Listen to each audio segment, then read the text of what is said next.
ಪ್ರಸಕ್ತ 2025-26ನೇ ಸಾಲಿನಲ್ಲಿ ಜಿಲ್ಲೆಯ ಕೃಷಿಕರಿಗೆ ಕೊಡಗು ಜಿಲ್ಲಾ ಸಹಕಾರ ಕೇಂದ್ರ ಬ್ಯಾಂಕ್ ಮತ್ತು ಪತ್ತಿನ ಸಹಕಾರ ಸಂಘಗಳ ಮೂಲಕ ಕೃಷಿ ಸಾಲ ವಿತರಣೆಗೆ ಯಾವುದೇ ಸಮಸ್ಯೆಗಳು ಇಲ್ಲವೆಂದು ಕೆಡಿಸಿಸಿ ಬ್ಯಾಂಕ್ ಅಧ್ಯಕ್ಷ ಕೆಬಿ ಬಾಂಡ್ ಗಣಪತಿ ಸ್ಪಷ್ಟಪಡಿಸಿದ್ದಾರೆ.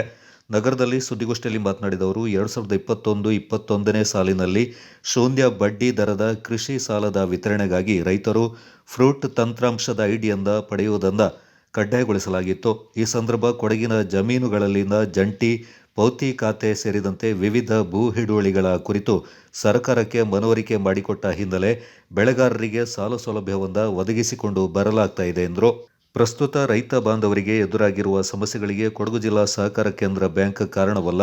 ಸ್ಥಳೀಯ ರೈತರು ಎದುರಿಸುತ್ತಿರುವ ಜಂಟಿ ಖಾತೆ, ಪೌತಿ ಖಾತೆ, ವಿವಿಧ ಟೆನ್ಯೂರ್ಗಳ ಸಮಸ್ಯೆಗಳ ಬಗೆಹರಿಕೆಗೆ ಸರ್ಕಾರ ಮುಂದಾಗಬೇಕು.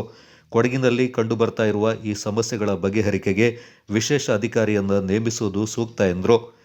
ಫ್ರೂಟ್ ಐಡಿಯಿಂದ ಪಡೆಯುವುದರ ಜೊತೆಗೆ ಎಲ್ಲ ದಾಖಲೆಗಳ ನೋಂದಣಿಗೆ ಸರ್ಕಾರ ಕಾವೇರಿ 2 ತಂತ್ರಾಂಶವನ್ನು ಒದಗಿಸಿತ್ತು.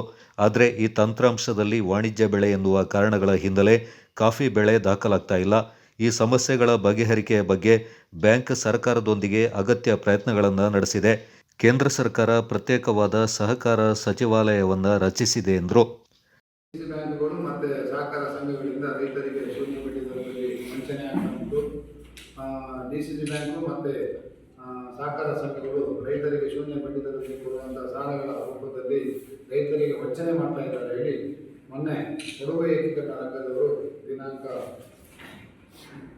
27ರಂದು ಒಂದು ಪತ್ರಿಕಾ ಗೋಷ್ಠಿಯನ್ನು ನಡೆಸಿ ಶಕ್ತಿ ಪತ್ರಿಕೆಯಲ್ಲಿ ಮತ್ತು ಬೇರೆ ಬೇರೆ ಪತ್ರಿಕೆಯಲ್ಲಿ ಒಂದು ವರದಿಯನ್ನು ಆಧರಿಸಿದ್ವಿ. ಅದೇ ರೀತಿ ಮೀಡಿಯಾದಲ್ಲೂ ಸಹ ಡಿಸಿಸಿ ಬ್ಯಾಂಕ್ ಮತ್ತು ಸಹಕಾರ ಸಂಘಗಳು ರೈತರಿಗೆ ವಂಚನೆ ಮಾಡುವುದರ ಮೂಲಕ ಶೂನ್ಯ ಬಡ್ಡಿ ದರದಲ್ಲಿ ಸಾಲವನ್ನು ಕೊಡ್ತೇವೆ ಎಂಬ ಆಶೆಯನ್ನು ತೋರಿಸಿ ಮುಂದಿನ ಮುಚ್ಚಳಿಕೆ ಪತ್ರವನ್ನು ಬರೆಸಿಕೊಂಡು ಮುಂದಿನ ವರ್ಷದಲ್ಲಿ 10.25% ಬಡ್ಡಿಯನ್ನು ವಸೂಲಾತಿ ಮಾಡುವುದು ಅದು ಕಾನೂನು ಬಾಹಿರ ಹಾಗೂ ಏನು ಪ್ರೈವೇಟ್ ದೇವಾದಾಯಗಾರರಿಗೆ ಸರಿಸಮಾನವಾಗಿ ಒಂದು ಸಹಕಾರ ಬ್ಯಾಂಕ್ ಮತ್ತು ಸಹಕಾರ ಸಂಘಗಳನ್ನು ತುಲನೆ ಮಾಡಿ ನಿಂದಿಸುವಂಥ ಒಂದು ಪತ್ರಿಕಾ ವರದಿಯನ್ನು ನಾವು ಆಧರಿಸಿ ಇವತ್ತು ಪತ್ರಿಕಾಗೋಷ್ಠಿಯನ್ನು ಕರೆಯುತ್ತಿದ್ದೇವೆ.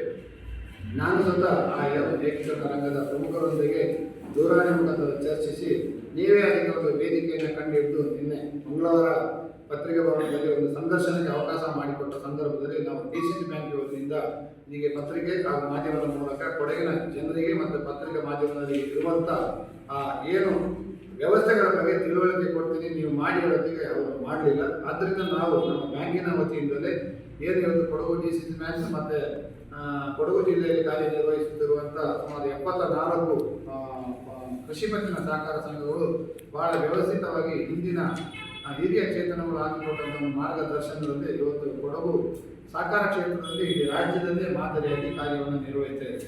ಆದರೆ ವಿನಾಕಾರಣ ವಸ್ತುಸ್ಥಿತಿಯನ್ನು ತಿಳಿಯದೆ ಬೇರೆ ಬೇರೆ ಸಂಘ ಸಂಸ್ಥೆಗಳು ಮತ್ತು ಕೆಲವು ಅವರ ದಾಖಲಾತಿ ಸರಿ ಇಲ್ಲದೆ ಸಾಲ ಪಡೆಯಲು ವಿಫಲರಾದಂಥ ರೈತರು ಸಹ ಇದರಲ್ಲಿ ಗೊಂದಲಕ್ಕೀಡಾಗಿದ್ದಾರೆ. ಆ ಗೊಂದಲದ ಬಗ್ಗೆ ನಾವು ಇವತ್ತು ಪತ್ರಿಕಾಗೋಷ್ಠಿಯನ್ನು ಮಾಡ್ತಾ ಇದ್ದೇವೆ. ಮತ್ತು ಯಾರ ಮೇಲೆ ಇದು ಆರೋಪ ಪ್ರತ್ಯಾರೋಪನಲ್ಲ. ಕೊಡಗು ಜಿಲ್ಲೆಯ ರೈತರಿಗೆ ಅಂದರೆ ನಾವು ಸುಮಾರು ಯಾವುದೇ ಸರ್ಕಾರ ಆಗಲಿ, ನಾನು ಸರ್ಕಾರ ಪಕ್ಷದ ಆಧಾರಿತದಲ್ಲಿ ನಾನು ಮಾತಾಡೋದಿಲ್ಲ. ಸರ್ಕಾರ ಯಾವುದೇ ನಮ್ಮ ಆಡಳಿತ ಪಕ್ಷದ ಸರ್ಕಾರಗಳು ಬಂದಂಥ ಸಂದರ್ಭದಲ್ಲಿ ಎಲ್ಲ ಪ್ರಕಟಣೆಗಳನ್ನು ಅವರು ಹೇಳ್ತಾರೆ. ರೈತರಿಗೆ ಶೂನ್ಯ ಬಡ್ಡಿ ದರದಲ್ಲಿ ಸಾಲವನ್ನು ಕೊಡ್ತಾ ಇದ್ದೇವೆ, ಎಲ್ಲ ರೈತರು ಅರ್ಹ ರೈತರು ಸಾಲವನ್ನು ಪಡಿಬೇಕು ಸರ್ಕಾರ ಮಾಡ್ತಾ ಉಂಟು, ಅದು ಒಳ್ಳೆಯ ಚಿಂತನೆ. ಆದರೆ ನಾನು ಹೇಳೋದು ಅದೇನೆಂದರೆ ಅವರು ಆದೇಶ ಹೊರಡಿಸ್ತಾರೆ, ಆದರೆ ಯಾವುದೇ ಒಂದು ಬಂಡವಾಳದ ಕ್ರೋಢೀಕರಣವನ್ನು ಅವರು ಮಾಡ್ತಾ ಇದ್ದಾರೆ.